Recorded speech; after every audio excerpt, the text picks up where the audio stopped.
নমস্কার, কেমন আছেন সকলে? আশা করি ভালো আছেন। অঙ্কনা ডেইলি লাইফস্টাইলের নতুন আরও একটি ব্লগে আপনাদের সবাইকে জানাই স্বাগত। ঘড়ির কাঁটায় এখন সকাল 6টা বাজে। আপনাদের সঙ্গে দিনের শুরুটা এখন থেকে করছি। জানি না আজকে ভয়েস কতটা কি দিতে পারবো, তবে আমার এখানে না ভীষণভাবে আজকে গাড়ি ঘোড়া চলছে, যার জন্য ভয়েসটা আমি হয়তো ঠিকঠাকভাবে দিতে পারছি না। একটু অ্যাডজাস্ট করে মানিয়ে নেবেন প্লিজ। সকলকে অনুরোধ করছি, ভিডিওটি যদি ভালো লাগে অবশ্যই কিন্তু কমেন্টের মাধ্যমে জানাবেন আমার ভুল ত্রুটিগুলো, আমার কোথায় কোথায় ভুল হচ্ছে। যাই হোক, চলুন ঘরটা ঝাড় দিয়ে এবার আদিত্যর জন্য কর্নফ্লেক্সটা ভিজিয়ে দিই। একটু যদি কর্নফ্লেক্সটা ভিজিয়ে রাখি, কর্নফ্লেক্সটা বেশ নরম হয়, বাচ্চাদের কিন্তু খেতে অনেকটা সুবিধা হয়। আর ওই কর্নফ্লেক্সটা যদি একটু শক্ত থাকে, খেতে কিন্তু ভারী অসুবিধা হয় ওদের। তবে আমার ছেলে সব রকমই খেতে পারে, তবে আজ একটু ভাবছি ভিজিয়ে দিই। আমি বেশিরভাগ দিনগুলোতে আগে একটু ভিজিয়ে রাখি গরম দুধে, তাহলে ওর খেতে সুবিধা হয়। চলুন ওকে এবার ডেকে তুলি। ও না এই 2-3 দিন হলো বেশ ঠান্ডা পড়ছে তো, আর মামা বাড়ির থেকেও যেহেতু এসছে, গত 10 দিন তো ওখানে ঘুরে আসলো, এখন অলসতা একেবারে কাটছে না। ভারী বায়না করে সকালবেলা উঠে পড়তে না যাওয়ার জন্য। ওকে কিন্তু জোর জবরদস্তি টেনে হেঁচড়ে তুলে চোখ মুখ ধুয়ে দিয়েছি, নিজেও ব্রাশ করে নিয়েছি। এবার ওকে খাইয়ে দাইয়ে দিয়ে রেডি করে আবার ছুটবো টিউশনে। আমরা প্রত্যেকটা গৃহবধূ কিন্তু প্রত্যেকটা দিন সময়ের সাথে তাল মিলিয়ে সময়ের মধ্যে আমাদের কাজগুলো করতে হয়। তার মধ্যে দিয়েও কিছু কিছু ভুল ত্রুটি তো আমাদের হয়েই যায়, সেগুলো মানিয়ে নেওয়ার দায়িত্ব কিন্তু আমাদের পরিবারের সকলের। কিন্তু যাই হোক, চলুন আমরা কিন্তু চেষ্টা করি যে আমাদের একার সংসার আমরা কীভাবে সময়ের মধ্যে কাজগুলোকে গুছিয়ে করব। আর সত্যি কথা বলতে একার সংসার যাদের হয় তাদের কিন্তু কাজের একটা নিয়ম অন্যরকমই থাকে। সমস্ত কাজগুলো কিন্তু একা হাতে যখন গোছাতে হয়, তখন সব কাজেরই কিন্তু একটা সময়ের মধ্যে নিয়মবদ্ধ হয়ে যায়। চলুন ছেলেটাকে টিউশনে ছেড়ে দিয়ে এসেছি। বাড়িতে আসার পরে আজ ভাবছি দুটো ওকে ভাত খাওয়ানোর নিয়ম করব এখন থেকে। সকাল 7টার দিকে তো কর্নফ্লেক্সটা খেয়ে টিউশনে যায়। যদি 10:30টার দিকে একটু মুসুরের ডাল, একটা ডিম সিদ্ধ, একটু আলু মাখাতে ভাত খাইয়ে দিতে পারি, তাহলে অভ্যাসটা একটু পরিবর্তন হবে। না হলে বাড়িতে আসার পরে সেই হালকা পরিমাণে দুধ, সেটা খেয়ে বেলা 12:30টা পর্যন্ত থাকে। তার জন্য ভাবছি বড়ও হচ্ছে, 2 দিন পরে স্কুলও যাবে, তখন তো আমাকে এমনিতেই ভাত খাইয়েই ওকে পাঠাতে হবে। সেই জন্য এই যে ওর জন্য বেগুন ভাজা, একটু মুসুরের ডাল পাতলা করে, আর ভাতটা বসিয়ে দিয়েছি টিউশনে ছেড়ে দিয়ে এসেই। জামা কাপড় তো চেঞ্জ আমার ছিলই করা, সকালবেলা তো উঠে জামা কাপড় চেঞ্জ করে তবেই ওকে আমি টিউশনে ছাড়তে যাই, ঠাকুর প্রণাম করি। সেই জন্য ভাবলাম স্নানটা না করেই আজ রান্নাটা করে ফেলি। এদিকে আমার ভাতটাও হয়ে গেছে, ডিম সিদ্ধ দিয়েছিলাম ভাতের মধ্যে। চলুন ডিমটাকে তুলে নিয়ে তবেই ভাতটাকে উবুর দেবো। ভাবছি কটা বাসি ভাতও ছিল জানেন ফ্রিজে, ওই ভাতগুলোও দিয়ে দেবো, গরম হয়ে যাবে। তাহলে ওই একই সঙ্গে গরম হয়ে গেলে খাওয়াও হয়ে যাবে। না হলে এই অল্প দুটো ভাত রেখে দিলে আবার কখন গরম করব কি না করব আর খাওয়া হয় না। আর সত্যি কথা বলতে আমরা যেহেতু মধ্যবিত্ত ফ্যামিলিতে বিলং করি, আমাদের অনেকটাই হিসাব করে চলতে হয় জানেন। এই দৈনন্দিন কাজকর্মের মধ্যে দিয়ে কিন্তু ছোট ছোট হিসাবগুলোই আমাদের সংসারের মূলত সাশ্রয়ের দিক হয়ে ওঠে। চলুন একটু না এই চাল ধোয়া জলটা রেখে দিয়েছিলাম, সেগুলোকেই গাছে দিতে আসলাম। গাছগুলোতে আজ সকালে জলও দিইনি, ভাবলাম একই সঙ্গে জলটাও আমার দেওয়া হয়ে যাবে।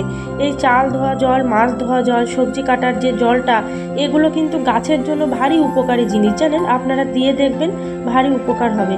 চলুন জলটা দিয়ে দিয়েছি, ঘরে গিয়ে ভাতটাকে এবার উবুর দেব। ভাতটা উবুর দেওয়ার জন্য আমার একটা সসপ্যান আছে, কিন্তু সেই সসপ্যানটা এখন ব্যবহার দুধ জাল করার জন্য। সেই জন্য এই যে চা বানানোর যে ইয়েটা আছে, সেটাতেই ভাতটা উবুর দিয়ে দিলাম। বেগুন ভাজাগুলো আমার হয়ে গেছে প্রায়, উল্টে পাল্টে এখন নাড়িয়ে নেব। আজ না একটু বেশি পরিমাণে বেগুনটাই ভেজে নিলাম, কারণ দুপুরবেলাও তাহলে আমার এই একই বেগুন ভাজাতে খাওয়া হয়ে যাবে, এক্সট্রা আর আমার কোনো বেগুন ভাজতে হবে না। চলুন বেগুন ভাজাগুলোকে নামিয়ে নিয়েছি। ওই একই কড়াইতে একটু পাঁচফোড়ন সোমবড়া দিয়ে একটু ডালটাকে সাদলানি দিয়ে নামিয়ে নেব।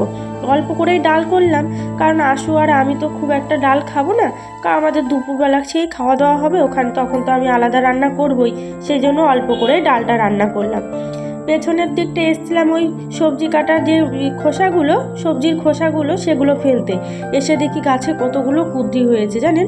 সেই কুদ্রিগুলোকে এখন তুলছি আমি। ক্যামেরাটা না একেবারে অন্ধকার হয়ে গেছে, জানি না ভিডিওটা কেন এরকম হলো, তবে যতটুকুন যা আসে তাই আপনাদের সঙ্গে শেয়ার করলাম। গাছে ফুটেছে একটা, জানেন, কুমড়ো। আর আমাদের গাছটাতে এমন একটা সমস্যা, মেয়ে কুমড়ো ফুল প্রচুর হচ্ছে, কিন্তু একটাও ছেলে কুমড়ো ফুল গাছে হচ্ছে না, জানেন। একটা ভাবলাম আজকে ছেলে কুমড়ো ফুল দেখতে পেয়েছি, আর একটা মেয়ে কুমড়ো ফুলও ফুটেছে, একটুখানি ছুঁয়ে দিই।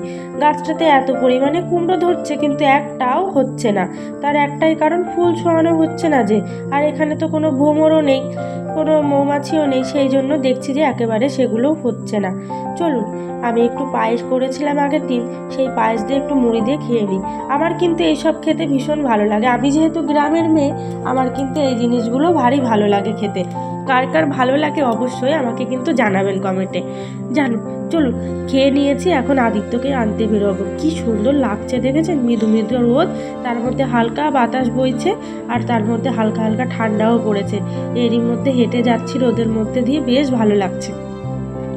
হেঁটে গেলে বেশ খানিকটা সময় লাগবে, তাই ভাবলাম সাইকেলটা চালিয়েই চলে যাই। চলুন, এবার আদিত্যকে নিয়ে চলে এসেছি বাড়িতে। ছেলেটাকে দুটো খেলনা দিয়ে বসিয়ে রেখে যাব আবার অন্যান্য কাজে। ও এসে বায়না করছিল ওর দিদার দেওয়া এই গাড়িটি নেওয়ার জন্য, আর এটা দিয়েছে আমার বোনের একটা বন্ধু ওকে কিনে। আর ওই যে বড় ট্রাক্টরটা, ওটা দিয়েছিল আমার মা কিনে। এবার গিয়ে জানেন তো, প্রচুর বায়না করেছে দিদার কাছে, আর যা যা বায়না করেছে সব কিছু মা সব আবদার মিটিয়েছে। দিদা বলে কথা, বলুন তো। তবে আমি সত্যি কথা বলতে কাউকে তেমন কিছু দিতে পারি না, বা আমি দিইও নি।